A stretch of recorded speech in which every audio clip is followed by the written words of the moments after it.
Lesi kompresi fossa posterior paling sering berasal dari cerebellum, akibat tumor, perdarahan, infark, atau abses, lesi ekstraaksial seperti subdural atau epidural hematam. Tumor cerebellum mencakup berbagai tumor otak primer dan metastatik, bab 4.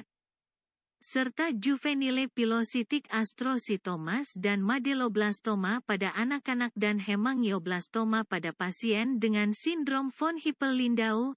4 massa cerebellar menyebabkan koma dengan kompresi langsung.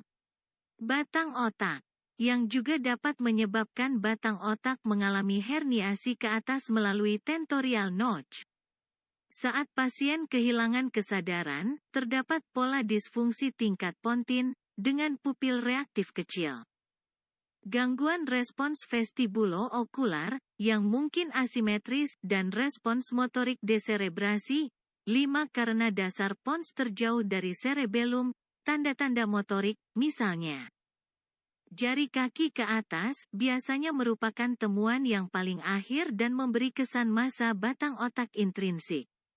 Dengan tekanan ke atas pada midbrain, pupil menjadi asimetris atau tidak reaktif. 6 Jika respons vestibulo-okular sebelumnya tidak terganggu oleh kompresi pons, gerakan mata vertikal mungkin hilang. Lesi akibat massa di cerebellar juga dapat menyebabkan koma dengan menekan ventrikel keempat sehingga mengakibatkan gangguan aliran CSS. Hal ini menyebabkan hidrosefalus akut dan peningkatan tik dengan cepat. Lihat halaman 151. Awitan obstruksi ventrikel keempat biasanya ditandai dengan mual dan kadang-kadang muntah proyektil yang tiba-tiba. Mungkin juga ada riwayat ataksia, vertigo, kaku kuduk. Dan akhirnya henti napas karena tonsil cerebellar terkena dampak pada bibir foramen magnum. Jika kompresi berkembang perlahan, yaitu lebih dari 12 jam, mungkin juga muncul papiledema. Massa cerebellar dapat menyebabkan obstruksi akut pada ventrikel keempat dengan memperbesar diameter hanya beberapa milimeter. Mereka berpotensi sangat berbahaya. Terkadang, penurunan kesadaran dapat terjadi sebagai akibat dari massa lesi yang secara langsung menekan batang otak. Secara umum massa ini adalah massa intrinsik, seperti abses atau perdarahan. Dalam hal ini sulit untuk menentukan berapa banyak kerusakan yang disebabkan oleh kompresi dibandingkan dengan destruksi. Kadang-kadang, lesi massa pada sudut cerebellopontin, seperti schwannoma vestibular, meningioma, atau cholesteatoma, dapat menekan batang otak. Namun, ini biasanya merupakan proses yang lambat dan massa dapat mencapai ukuran yang sangat besar dan sering menyebabkan tanda-tanda cedera lokal sebelum kesadaran terganggu. Peran peningkatan tekanan intrakranial pada koma.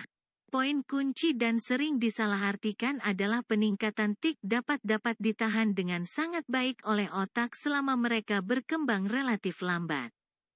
Pada pasien dengan peningkatan CSS kronis yang difus, seperti pada pseudotumor cerebri, hanya ada sedikit bukti disfungsi otak, bahkan ketika tekanan CSS mencapai 600 mm atau lebih. Masalah utama yang disebabkan oleh peningkatan tik adalah papiledema dan sakit kepala sampai tekanan menjadi cukup tinggi untuk mengganggu aliran darah otak. Papiledema disebabkan oleh perbedaan tekanan yang terjadi pada saraf optik akibat peningkatan tik.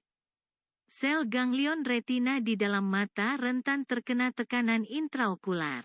Biasanya dalam kisaran yang sama dengan tekanan CSS normal. Akson meninggalkan mata melalui optik disk dan berjalan ke otak melalui saraf optik. Aksoplasma mengalir dari badan sel ganglion retina di mata, menuruni akson, dan melalui diskus optikus. Vena retina di dalam mata hanya ada sedikit bukti disfungsi otak tekanan intraokular. Keluar melalui optik disk dan berjalan di sepanjang saraf optik. Saraf optik dikelilingi oleh arachnoid sleeve dan dural.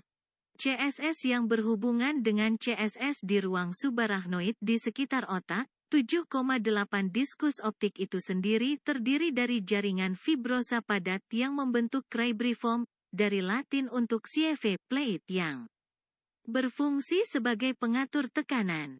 Sehingga saraf optik dan vena retina terkena tekanan intraokular di satu sisi diskus dan tik di sisi lain.